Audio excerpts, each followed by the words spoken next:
1. Trump's Liberation Day tariffs. On April 2, 2025, what Trump proudly called Liberation Day, he launched the most sweeping tariffs in modern history. A 10% universal tariff on all imports. Reciprocal tariffs spiking for major U.S. trading partners, up to an unheard of 49% on Cambodia, 48% on Laos, and 50% on tiny Lesotho. And in a surreal twist, CNN reported Trump even slapped tariffs on Heard Island and McDonald Islands, remote Antarctic territories with no people, only birds. Yes, even bird islands got tariffed. The markets crashed instantly. The S&P 500 collapsed 4.9%, erasing $2.5 trillion in value. The worst single day since the COVID crash. The Dow plunged 1,679 points, minus 4%. The Nasdaq sank nearly 6%. In bonds, yields surged.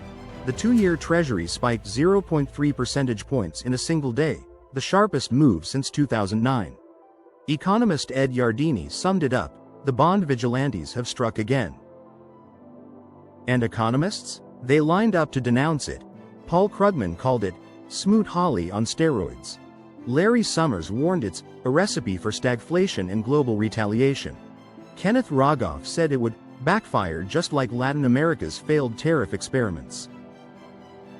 Yet in all this outrage, not one economist asked the real question. Why did tariffs could once build China, but today they will choke the US? 2.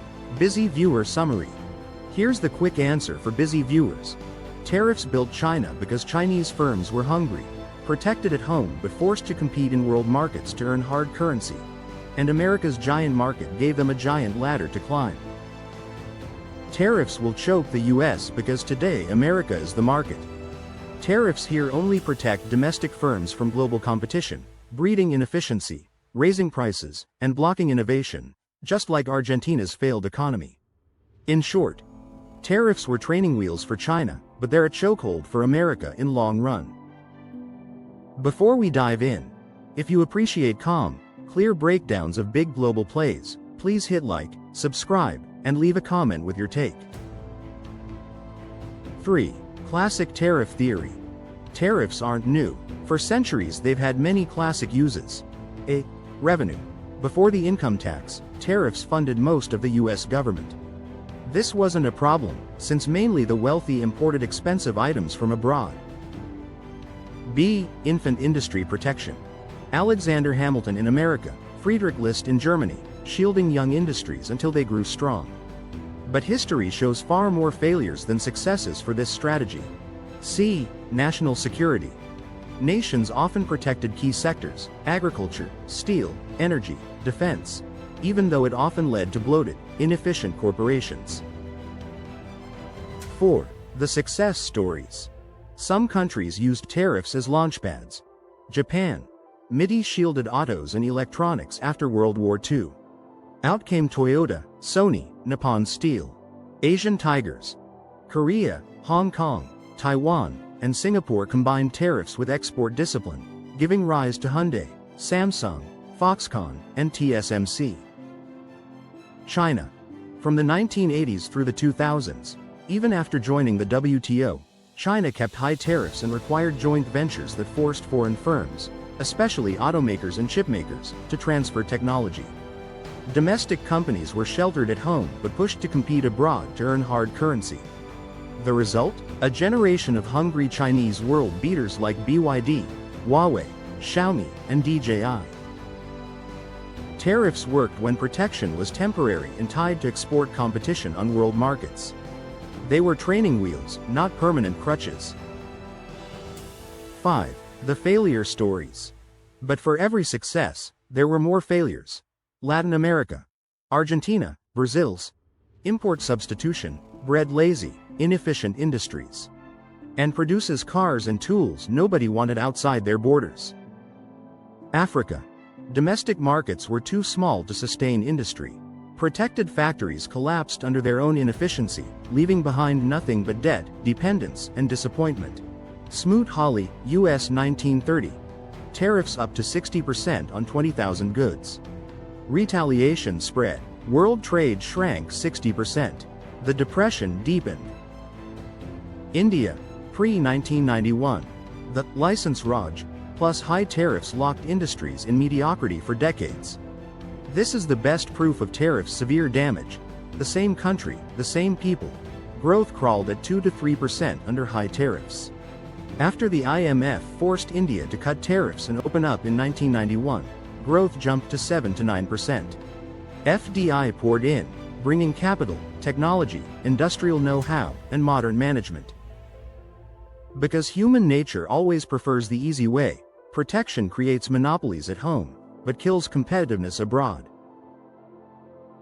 6. Why the split? 2 decisive factors. So why did East Asia soar, while Latin America stumbled? 2 big reasons. A. U.S. market access. After World War II, America was the world market and generously opened to its allies. Western Europe, Japan, Korea, Taiwan, and later China, all plugged into it. That was their springboard. B. Export competition.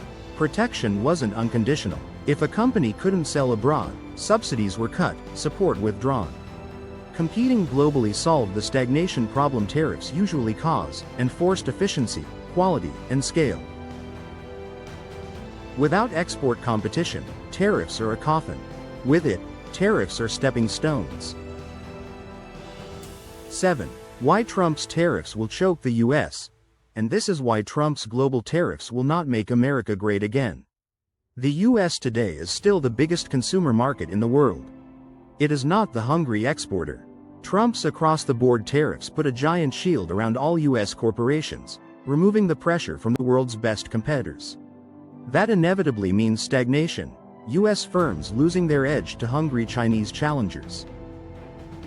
So tariffs here will not build new champions. They will just shelter old, inefficient ones.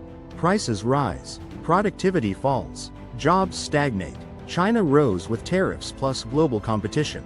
America falls with tariffs plus home court comfort. 8. Closing. History's verdict is clear. Japan, Korea, China, tariffs were springboard that launched them into the global race. Latin America, Africa, India before 1991, tariffs became crutches that trapped them in decline. Trump thinks tariffs will make America great again. But without hunger, without export competition, tariffs here are different. Tariffs built China, but for America, they're not launchpad, they're a chokehold. And they'll crush America in long run. 9. Final. If this gave you something to think about, hit like and subscribe. And drop a comment. Do you think tariffs can ever work for a country as rich as the US? See you next time, on Twin Peaks Bridge Reflection.